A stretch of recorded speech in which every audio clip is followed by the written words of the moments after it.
Hello and welcome to our next session. I'm Parvez Khan. I'm an assistant professor in the Department of Journalism and Mass Communication, Puhat University of Science and Technology. The subject is Media Laws, Ethics and Literacy. The course code is JMC 351.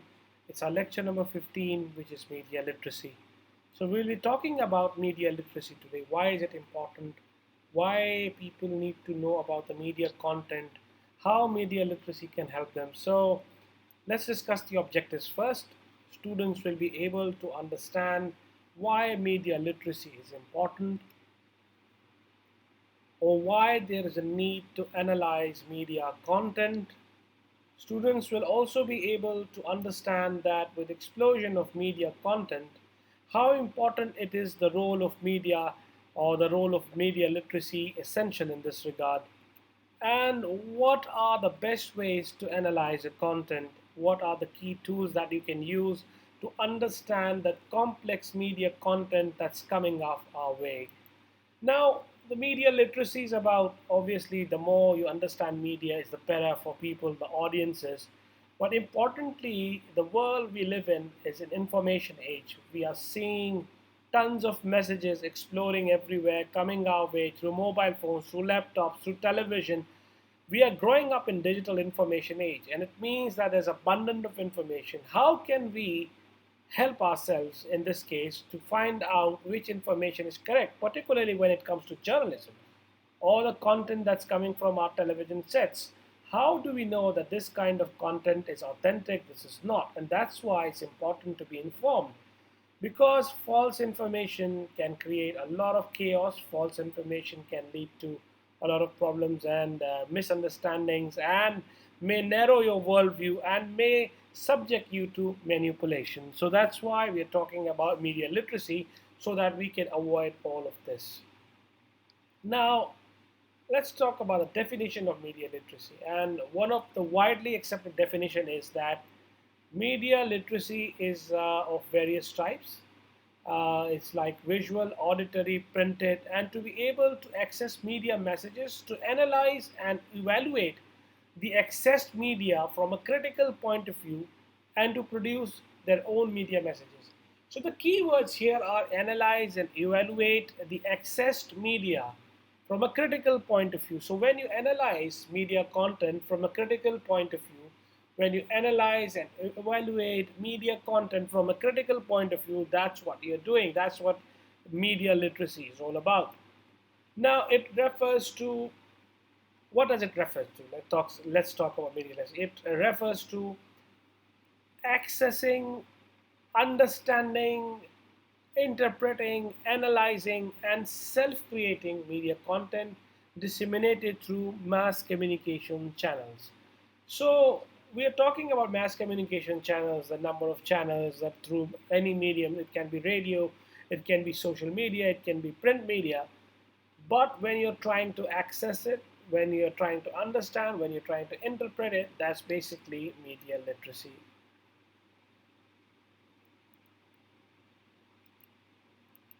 So, why is the need for media literacy? And media literacy is the ability to identify different types of media and understand the messages they're sending. Very key point.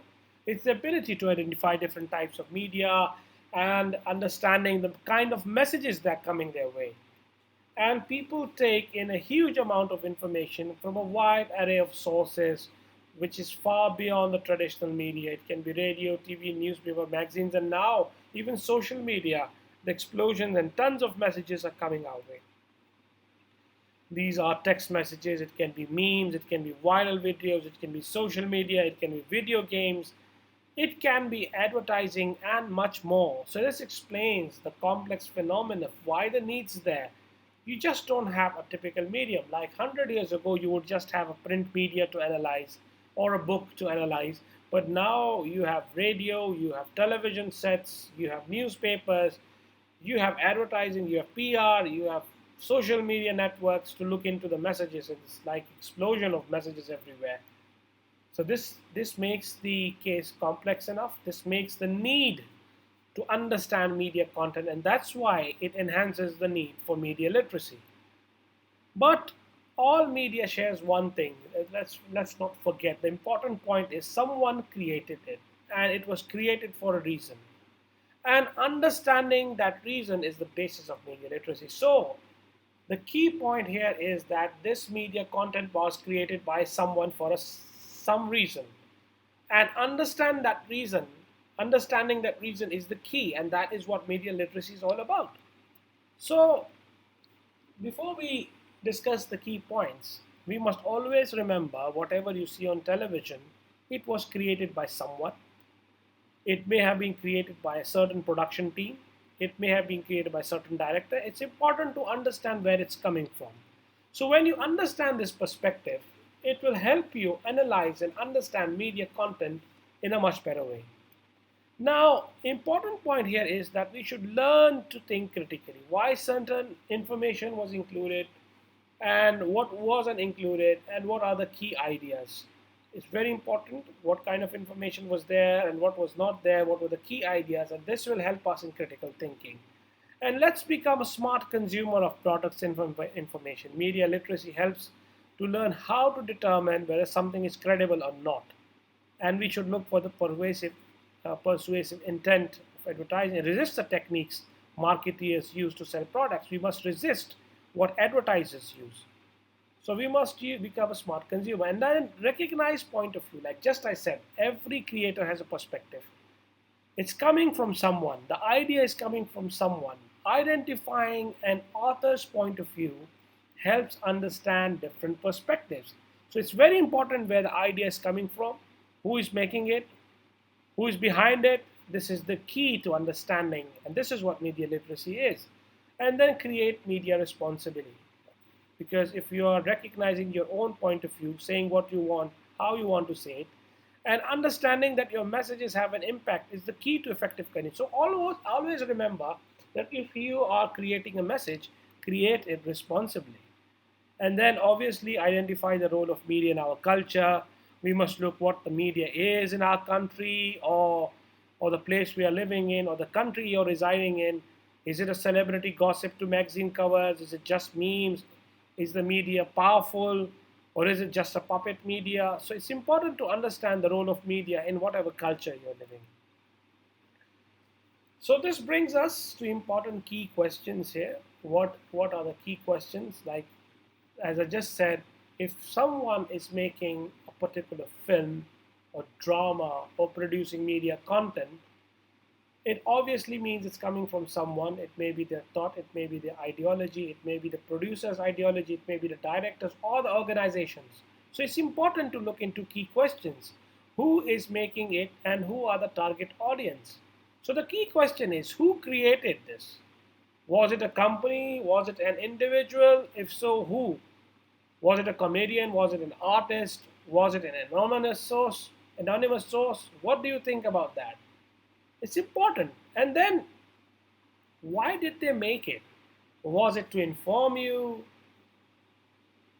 Or was it to change your mind or behavior? Or was it to make you laugh? Was it to get you buy something? What do you think about that? So it's important because media content you see definitely carries strong connotations. They can sell you the product without even letting you know, and it creates the need for buying things. So is it forcing you to buy something? Is it forcing you to change your ideology? Is it forcing you to change your perceptions? And then, who is the message for? Is it for kids? Is it for grown-ups? Is it for girls, boys, people who share a particular interest? So what do you think about that? And then obviously, what techniques are being used to make this message credible or believable? Does it have statistics from a reputable source? Does it contain quotes from a subject expert? Does it have an authoritative sounding voiceover? Is there a direct evidence of the assertions it's making? So, what is your opinion about that? What do you think are the key opinions when you think about what's coming out, where it's coming from, who's making it, and why they're making it? So these are some of the key questions that you need to look into. And again, we talk about the need because people have the right to access correct information. It's their right. People should know that whatever is coming their way through media, is it legitimate? Is it important? Is it necessary? And why do we have to look into media literacy? Because, as I said, there's a tons of explosions of messages coming your way. It's this bombardment of information. People, I'm using the word bombardment because it's like an explosion. It's coming your way. It's too heavy. And that's why the need for media literacy becomes even more important, because you need to look into the media messages from this perspective. That's very, very important. It's necessary to look at media content from this perspective. And then, obviously, there should be literate enough, people should be literate enough to understand informed choices. That's another point, that it helps you about the informed choices coming. It shows the development of a culture or society that people can judge for themselves. They're not just puppets, they're not just goofs sitting watching some television program. These are actually thinking people, actually having an impact on their lives. They can analyze the content, they can think about it. So, this is what makes it very important. And then, more importantly, why is the need for media literacy? Because it is essential for social change. So, the more we talk about social change, media literacy is important because it helps develop a society. It just brings the positive vibes. It helps in a way because the more people are participating, the more people are encouraged, the more people are informed. It's helpful. It brings about the social change. So that's an important key point. And then uh, media utilizes manipulative techniques. So it's important to avoid being bullied by media, by deceived by media, by by letting them play you through their techniques. So that's important because that's manipulative techniques are there. Media will do all of it to coerce your opinion, to manipulate your opinion.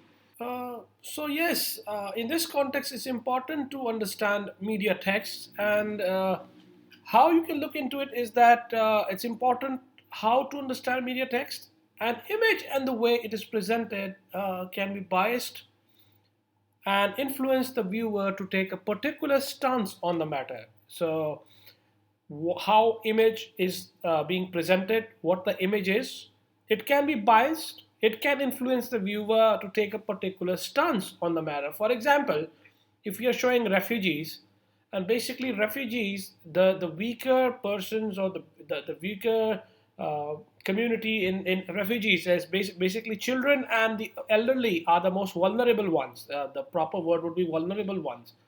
So if you avoid taking their pictures and you're showing young men who are carrying tents and different things and moving here and there, it won't have an impact. But if you show children, if you show the elderly people or women, they're the most vulnerable ones when their displacement takes place. So it depends on what kind of image is being presented. It can be biased, it can influence the viewers. For example, if you are showing the coverage of basically Israel and Palestinians fight or the war that's taking place. Basically, if you are showing that the Palestinians are retaliating with stones and you just show that perspective, that can be biased as well because maybe how you present a frame, a particular discussion, it matters a lot. So what's in the picture, what's in the frame, that matters a lot.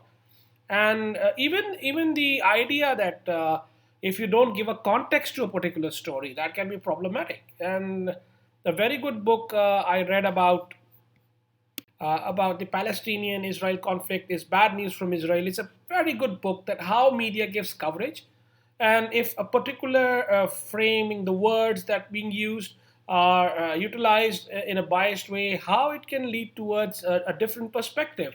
And if you take the context away from the war, maybe people can lose interest in the news. So it's there. I mean, the image matters a lot. How it's presented, it matters a lot. And then, given the technological developments in the past few years, we are bombarded with images, views, write-ups, and videos, that force us to think in a particular way. Now, a good example can be that, for example, if you have joined a recent Facebook page that promotes food in your city, for example, Peshawar food, and someone like 10, 15 people, they are posting the same praise for a particular restaurant.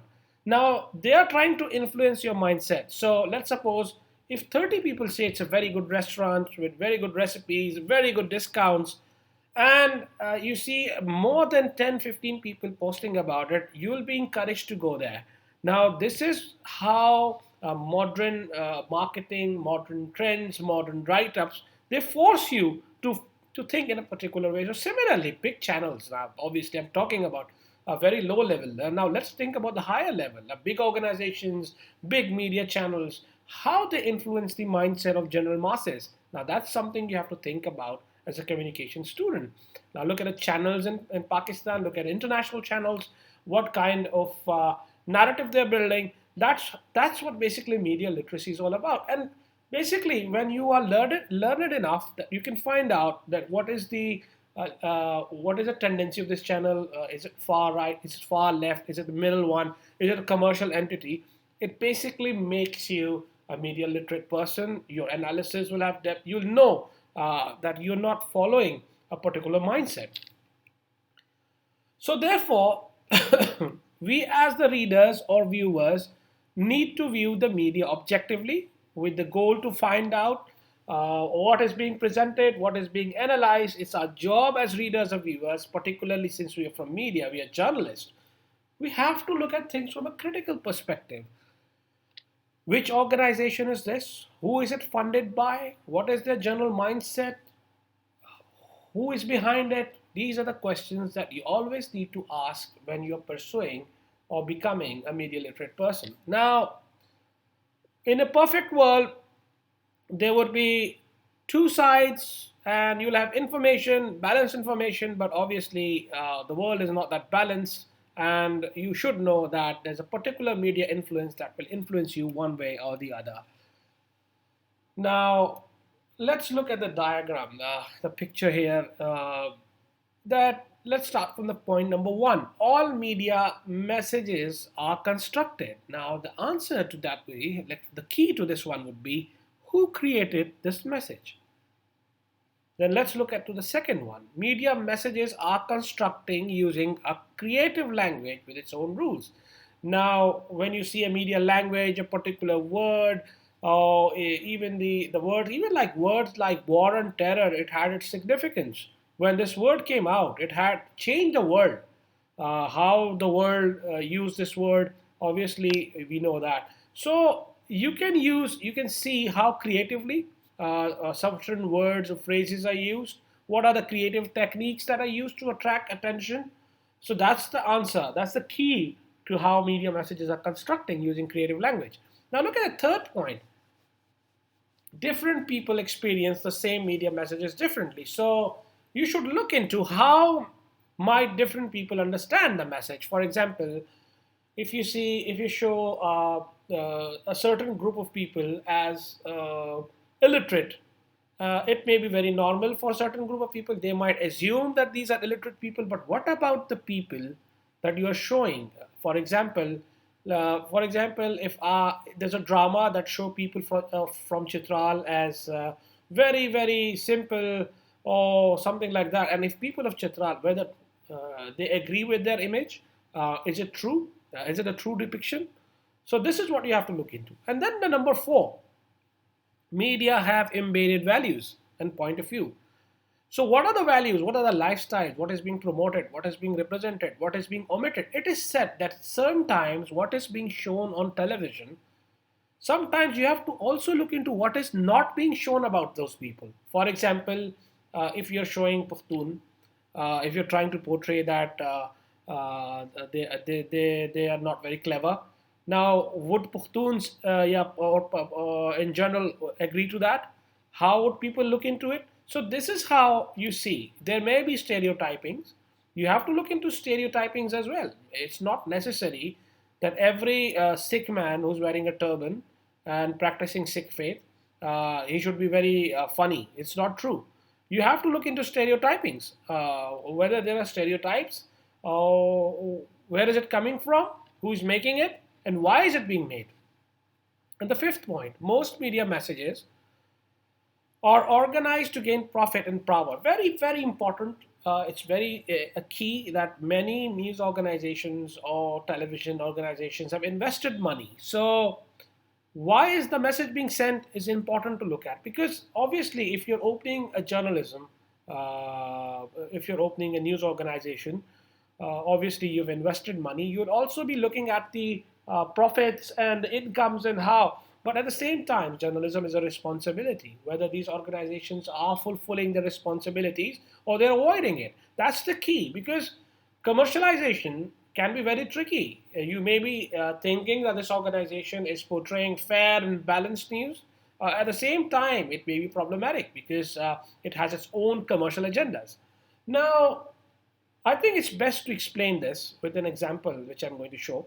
I'm sorry, I cannot.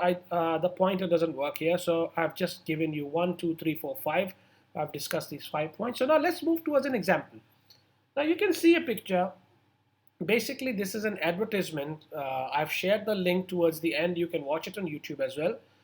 It's about a Muslim woman who's walking in a foreign country, and some of the people are discriminating with her. But this one girl comes across while jogging. She brings a Coca-Cola bottle, and she's waiting for the iftar timing. So she breaks the fast with the Coca-Cola bottle and with dates. So it basically shows that there are good people around the world who care, and Coca-Cola is all about caring and sharing. So we always hear that sharing is caring, but if you look deeper, does Coca-Cola really care about some particular faith, or is it just about Ramadan? Because in Ramadan, the sales of Coca-Cola go quite high. Everyone is buying it, and they're trying to sell it. So this is what you have to look into. And secondly, is there a health concern? Because the woman here, she breaks her fast with a Coca-Cola, which is basically acidic. Now, it's not recommended for many doctors would recommend not drinking Coca-Cola, breaking your fast with Coca-Cola, because your stomach is empty. It can be dangerous, but they don't care. This is advertisement. Anything can come out. So where is it coming from? Now let's look at the next picture. I'm showing you the former Prime Minister of Pakistan, that he got angry over tea. Now, which organization is showing this? This is basically ARY News, which is basically these days pro-government, or what kind of organization it is. You have to look into that. Is it pro-government? Why is it doing this? And on the other hand, let's look into Geo News when petrol prices were increased. How is the other channel, which is basically critical of the government, how is it showing? So you have to see where this stuff is coming from, who is behind it, who the ownership is, what is their tilt, is it pro-government, is it criticizing the government? All this will become possible when you look at things critically. Now, media literacy in research is very important, and this is our key discussion for today, that media literacy serves the discipline of mass communication research in a number of ways and diverse ways, and we have to look into those. Basically, media literacy includes the acquired skills which is needed for awareness, use, or exposure, and analyze media messages in the socio-cultural context, because you need to understand as a researcher, you have to build your media literacy, you have to be media literate to understand where is it coming from. Now, if you cannot do that as a researcher and you are doing what a layman would do, that's going to be problematic. So as a researcher, you have to build your media literacy, and in our field particularly as a journalist, you have to develop media literacy skills.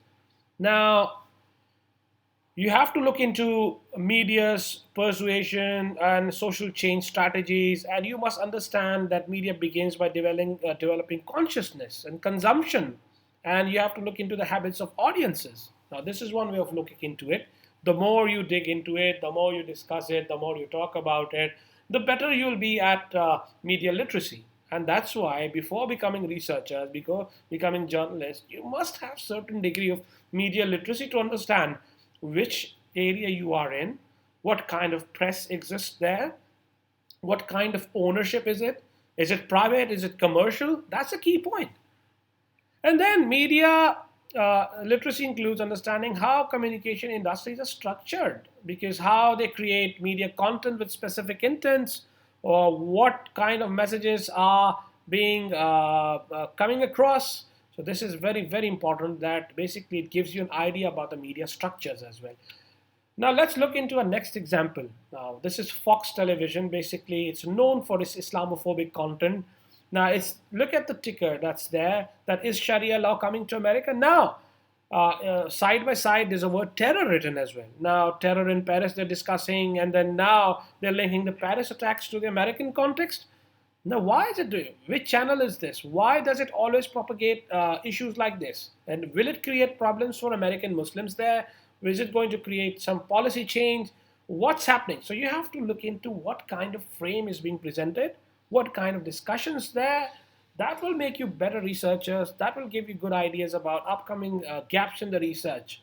So it's always about asking questions. Now, when thinking about media literacy, we need to see what is in the frame of the camera, what is in the text of the camera, or what is in the frame, what that we don't see or do we see, and what would we see if we looked into another direction. Now importantly, if this is not the appropriate one, what is the right one? Who is controlling what we see? So it's important to look into producer's perspective. Now, it's very important to know that producer of the media always has choices about what to show and what not to show, and what does a writer choose to include in newspaper articles, and what a writer would avoid it, and how might how might a different writer describe the scene, and who is controlling what we read. So all this discussion is leading to one fundamental question, that the times are changing, and there are a number of channels, social media groups, organizations, multimedia, all kind of cross platforms being used to disseminate news. Now in all these circumstances, it's very important to teach and talk about media literacy, and this is what we are doing. So important point is to look into frames. Where is it coming from? What is included in the frame? What is omitted from the frame? What is being avoided? What is being shown? That's the key. And how can we improve it? So as a scholar, you must always question the organization, the structural pathway. What is it? How is it structured? How is it working? So all these points matter a lot. Now, some of the questions can be that what do you think about media literacy? Is it important? Why do you think it's important? Do you think that as a student you would want to know about more about the organizations, the structures, the press in Pakistan? Now, for that purpose, it's always good to read books. And yes, before I forget, it's very good to read the book called Pressing Change by Zamir Niazi. It will give you historical context of how press has been in change throughout the history in Pakistan, and you can compare it with the current circumstances. How free is media today? What are the issues? Where is the problem from media perspective as well? Is media commercialized? The problems are all there. It can be a structural problem, it can be a censorship, but it's good to look into it always. And then importantly, how do you see it, all of this in the Pakistani context? Do you think that press has evolved over the years? Do you think that social media and the what do you call advent of television channels have given more freedom? Or do you think that internet is a free space, or is it an alternate space for the issues that don't get mainstream coverage? Do you think it works? So you have to look into that. And then importantly, you also have to look into the audience. Do you think Pakistani audience is well informed? Do you think there's still a do you think that studies need to be conducted to understand how audience perceive news messages or mediated messages? Now I'm mixing these words, but obviously I'm talking about mediated messages. It can be anything from the mass communication perspective, drama, radio, television, news. So and then how can it help uh, in avoiding manipulating us? So the purpose of all this discussion today was to gain some insights into media literacy, and it will help you as students, as scholars, to look into mediated messages. Where is it coming from? Who is behind it? What needs to be done? Who is being left out? What words have consequences? So all of this falls into media literacy, and it's important to talk more about it. So this is pretty much it for today. I hope that you've enjoyed the session. These are some of the references, and we look forward to another session soon. So I hope that we've discussed in detail, and you're going to look into more of all of this into Pakistani context, which I'm waiting for your input as well. So anyway, so have a very good day. Be talking to you very soon. Have a great day.